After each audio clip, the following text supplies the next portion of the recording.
What's up, everyone? Ben with the BTC Sessions here, and this is your daily session. Hodl that Bitcoin. Before we dive into everything, just a quick reminder, please do head over to my website, btcsessions.ca. There you can book your own BTC session with me. We can chat Bitcoin, setting up wallets, proper security, really anything you like. There's just a quick form to fill out down below, and it will be sent right off to me. Also, if you would like to grab some swag, I've got some up on my Teespring. There's some stuff with my big dumb face on it. And I just put up this hashtag Bitcoin Twitter shirt. Shout out to Jack Dorsey, CEO of Twitter, for championing that particular hashtag. But that's about it. Let's get into the news.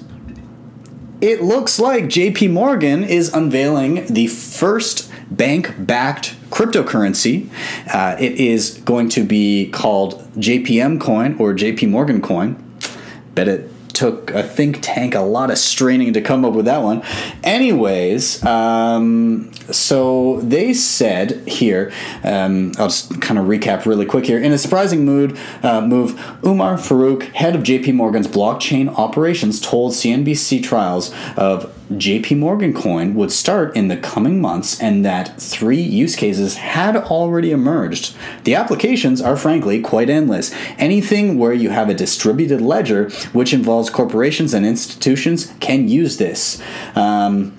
So the interesting part about this is how ridiculously against cryptocurrency JP Morgan, in particular the CEO Jamie Dimon, has been in the past.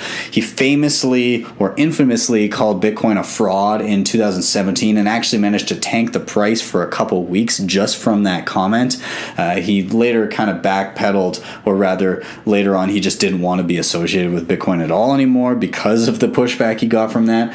And even JP Morgan itself, this is 2 weeks ago, January 20th, so just over 2 weeks ago, but they came out and said that cryptos would only have value in a dystopian economy. So this was a recent note to its clients, and they said that JP Morgan is skeptical of the value of cryptocurrencies apart from in a dystopia where investors have lost confidence in all major reserve assets like dollar, euro, yen, gold, and in the payment system.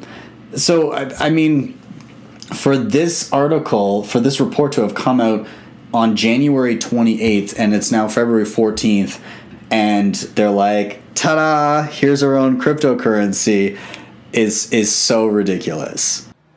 Hey, you know who lives in this house? A great big phony! Anyways, I would say that this is probably not even really considered a cryptocurrency. It's essentially internal. It's only available to institutional investors at this moment. It's completely permissioned, and it's not even really a stable coin. It's more of an IOU. So it's funny that they did this, but realistically, when you take a step back, when's the last time you saw a bank that didn't want the ability to print more money? So take it for what it is. Let's move on. Now, this is a fun one. Barry Silbert, the CEO of Digital Currency Group. Now, he famously backed Segwit 2X, and that was a contentious one, maybe we could say. Fool this man! Anyways, he came out and said that most digital tokens will go to zero. So Barry essentially, he said, I'm not a believer in the vast majority of digital tokens. I believe most will go to zero. He also added, almost every initial coin offering / ICO was just an attempt to raise money, but there was no use for the underlying token. So really, yeah, he's outlining the fact that in 2017, with all the hype, there were a lot of projects that basically just spit out tokens for the sake of making money when the motivation behind them, the utility behind them, was questionable at best and malicious at worst. I've got to say, even though I'm not a huge fan of Barry Silbert after the whole Segwit 2X debacle, I agree with him here. I don't think that most of these projects will I mean, they're always going to have some value because somebody's going to be likely willing to buy, even just as a memento. But I feel like the trend is generally downward over time for a lot of these crappy tokens out there. I wanted to move on to something. The Bitcoin halving. So the reason I'm bringing this up right now is because I did a video the other day and I made reference to the Litecoin halving and what's happening with the price there. And I had some questions in the comments down below, people asking about what the halving was. So I'm going to link to this below. This is just an easy infographic about the Bitcoin halving. And so the next Bitcoin halving is happening in 2020.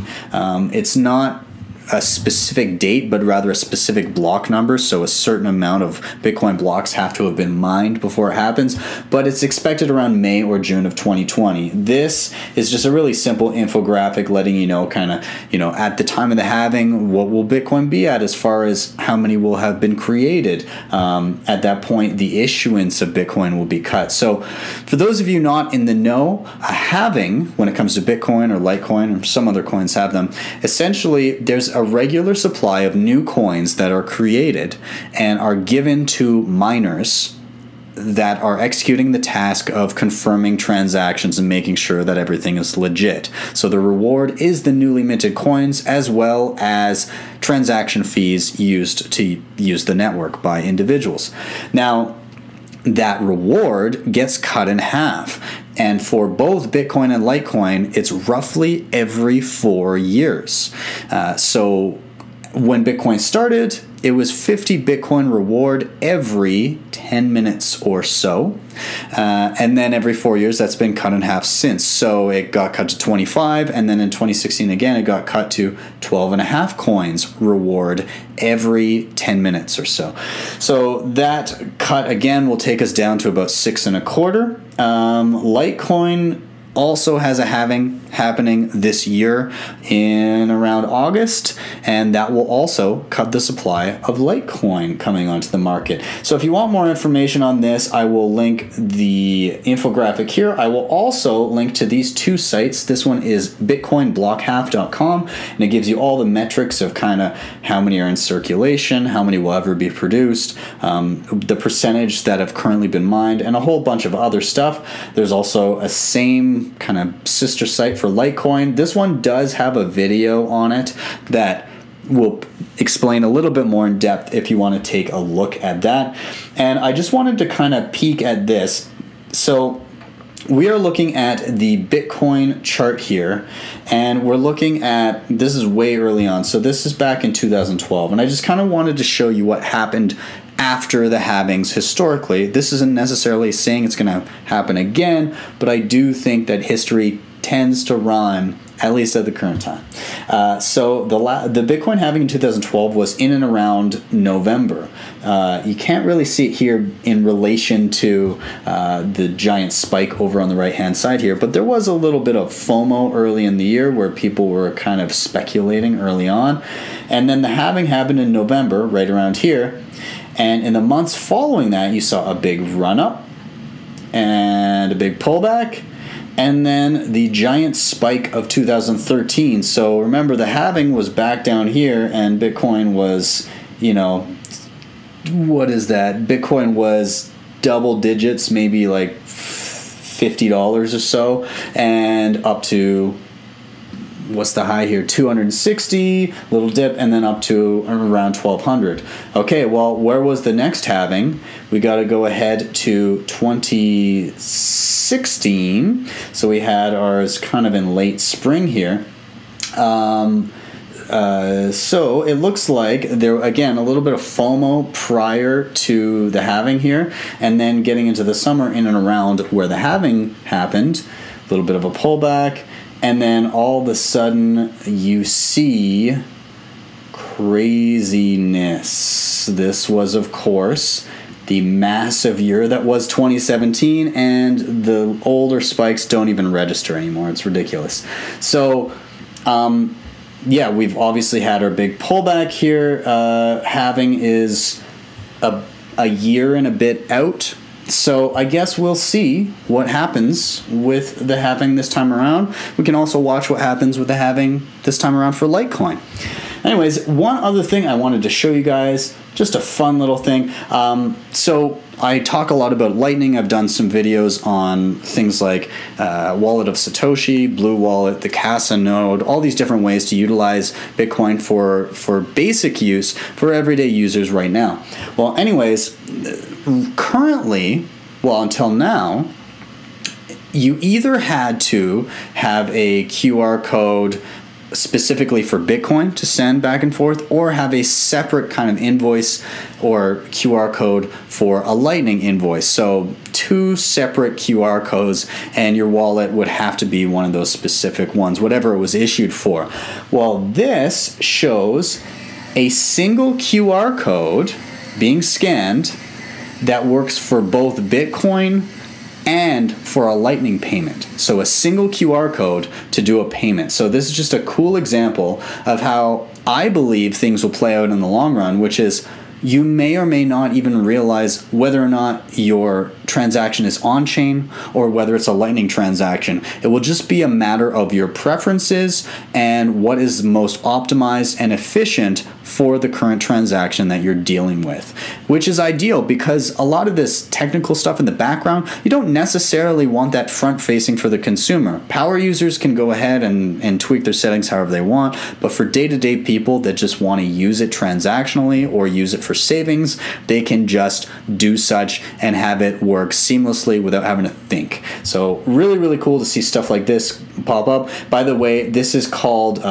Bolt 11 or BIP 21. So basically a QR code at a merchant that doesn't matter whether you're going to pay with Bitcoin or if it's a Lightning payment, and you just scan and go, and that is it. So really, really cool. Anyways, guys, that is it for today. Thank you so much for watching. Don't forget to hit up my website or hit up the Teespring. Hit that like button, subscribe, and I will see you guys tomorrow for your daily session.